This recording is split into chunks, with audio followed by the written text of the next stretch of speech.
Welcome back to The Price of Business. I'm your host, Kevin Price, talking to you about you and your business on this Friday morning. Glad to be with you. Let's talk a little bit about no more cold calling. And I think I've had this guest on my program before. Does a great job of, realizing, I think, the error of cold calling when you consider the fact that we have more tools and resources now to avoid cold calling than ever before. Joanne Black, welcome to the program. Also, I think we have a great article by you, if I recall, over at priceofbusiness.com.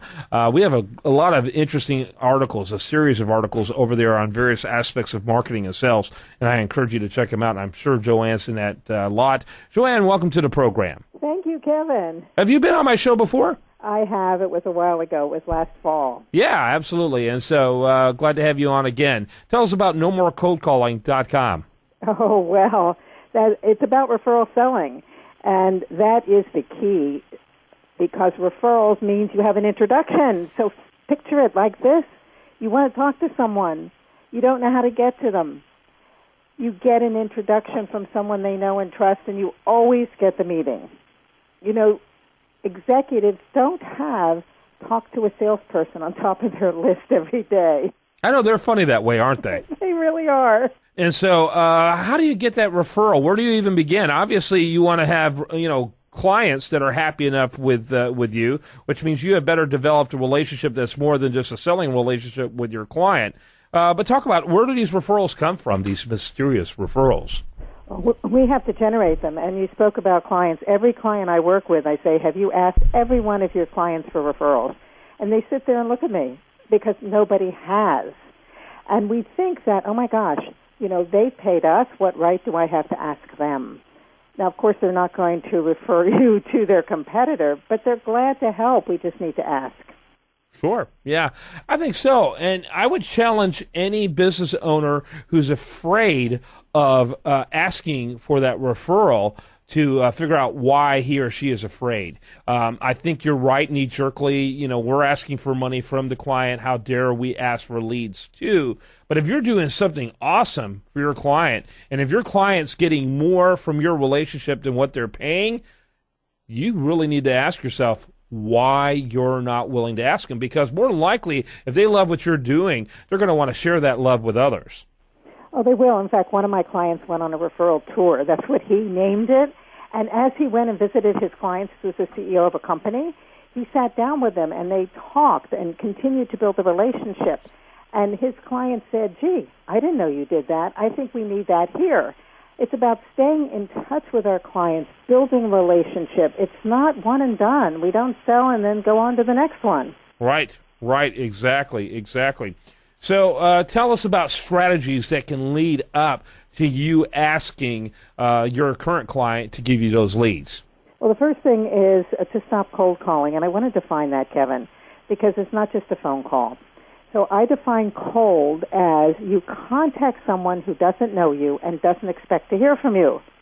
And that could be a phone call. It could be an email. It could be through social media. It could be the knock on the door, which, by the way, that still happens. And we need to eliminate that. What's happened today is with technology, we think all we have to do is tap away, and we don't have to talk to anybody.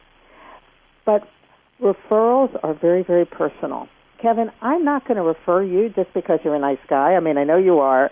But I'm going to refer you because there's a good business reason for me to introduce you to my connections, and I have to be sure that you will take care of my contact just as I would. Mm-hmm. No question about it. That's where we need to start, with the relationship. Got to start with the relationship. And so when you're beginning that sales process, you really should be starting a relationship process. You're not selling a pack of gum in a convenience store. You're selling something that should be long-term, mutually beneficial, and really substantive.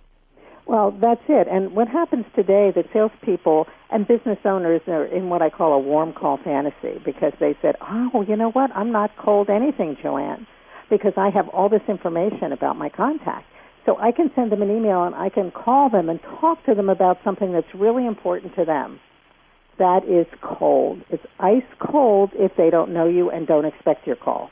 Yeah, I agree with that. And I think people have a very liberal attitude when it comes to it, to their own demise. The reality is, and I tell you, now more than ever, we are so adverse to those kind of cold calls. And it's interesting. And I get bombarded with calls even on my cell phone, which is about as offensive as anything could possibly be. And they're trying to get more and more sophisticated by using local numbers rather than 800 numbers to make these cold calls. And you sit there, and that only just makes you more irritated in the end because you feel like it's a game of cat and mouse, don't you? Well, that's it. And, they're really dumb because, and I use that term specifically because I can see who's calling. And if I don't recognize the number, I don't answer. And you know what, Kevin? They never leave a message. They never leave a message. That's exactly true. I agree with that. And so we need to develop a better way of doing it. No more cold calling. That is a way, obviously, that seems to make a lot of sense to me, would resonate to me. NoMoreColdCalling.com. Kind of give us an overview of the services you provide in just a minute. Working with sales teams to build a referral business in a referral program. It's 3 parts. The first is strategy. Like anything else, if we don't have a strategy and put a stake in the ground and say this is the way we're going to work, it's not going to happen. The second is skills. And the third is reinforcement and coaching, which we all know is what makes the difference with success or failure. Those 3 pieces need to happen. Yeah. So sales teams and sales executives who get that, those are the people we work with. There you go. Sounds good. Thanks so much for being with us. Thank you, Kevin. Great topic. Hopefully we'll have you on a little sooner to talk about it again. And NoMoreColdCalling.com. I encourage people to learn more about it. Joanne Black, been on the show before. Hope to see her again. I'm Kevin Price, and when we come back, we're going to have more for you. And you're listening to The Price of Business on Business Talk 1110.